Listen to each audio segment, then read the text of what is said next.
Joining me right now is Montana Congressman Matt Rosendale. He's a member of the Veterans Affairs Committees. Congressman, it's good to have you this morning. Thank you so much for joining us. I don't know. I said yesterday, only in Washington can you come up with a new multi-hundreds of billions of dollars in spending and call it an Inflation Reduction Act.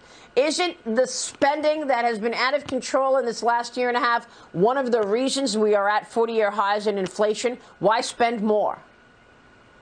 Maria, the only thing that the climate that's going to change over the next 12 months is the economic climate, and it's going to get worse. And Republicans have been warning and sounding the alarms for quite some time that this additional spending is only going to make inflation worse.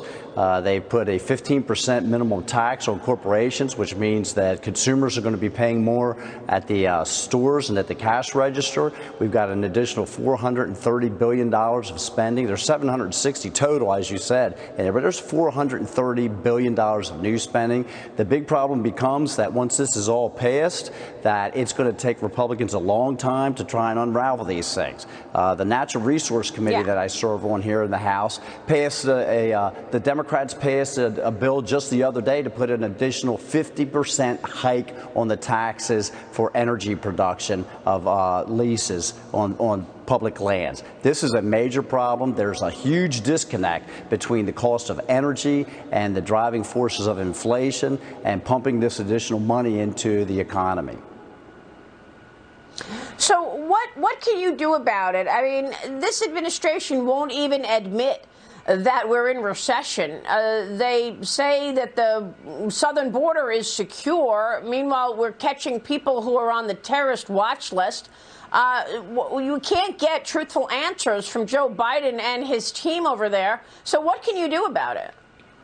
So the harsh reality of it is elections do have consequences, and we are now seeing the consequences of the elections of 2020 playing out, which we had been warning about. So the Republicans have got to take control of the House and the Senate in November. I think that we will, but then we are going to have to tie the budgeting and appropriation process directly to unraveling some of this mess that the Democrats have created. We have the ideas, we have the concepts. We're putting forth a 12-point plan to secure our border, to get back to energy dominance around the world, to empower parents to make sure that the education that their children are receiving is proper. These are all things that we have a plan laid out for, and we're going to have to tie those directly to the budgeting and appropriation process to make sure that we force the president to sign some of these things into legislation next year.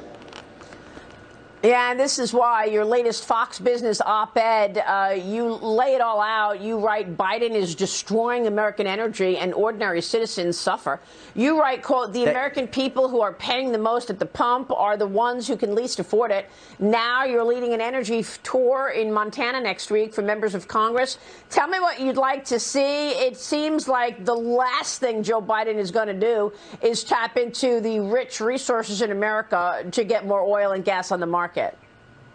And it is a real shame because we have the ability to produce that energy right here in the United States. I'm going to take a delegation of members of Congress next week to Montana. We're going to visit a refinery. We're going to visit a coal mine. We're going to visit the only palladium mine located here in the United States. We will visit a wind farm as well. But we have all of these resources, and what the people across our nation need to understand is President Biden does not want to reduce the cost of energy. He wants to keep it high because he wants to fundamentally transfer how we are moving around the country. This is this radical left wing of his party. They don't want to see us utilizing these fossil fuels that the good Lord has given us, and it's driving inflation costs up, and it's driving the ability for people to heat their homes up, and we are going to run into major problems this fall and winter because these energy prices are not going to be coming down.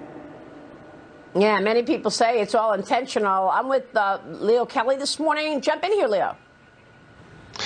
So my question would be, if the Republicans take over the House and the Senate, and you have an uncooperative Joe Biden with whatever law or act you might pass through him, what is your first step to bring down inflation? What can Republicans do to bring down inflation? Because you hit the nail on the head. I remember back in the Carter days when oil was expensive and growing up in a modest environment and fighting through massive oil increases. How do we solve the problem if you take back Congress, but you don't have a cooperative president?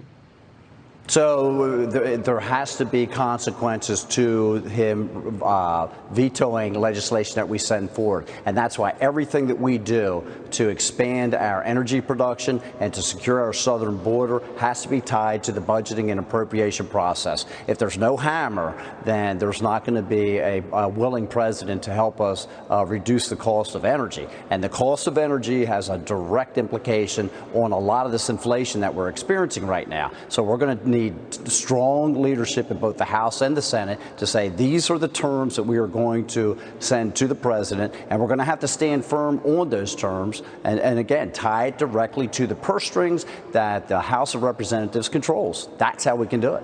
Yeah, well, you won't be able to control his executive orders, but you'll be able to stop bad policy, for one thing. Congressman, we'll be watching all of that. Thanks very much for being here this morning.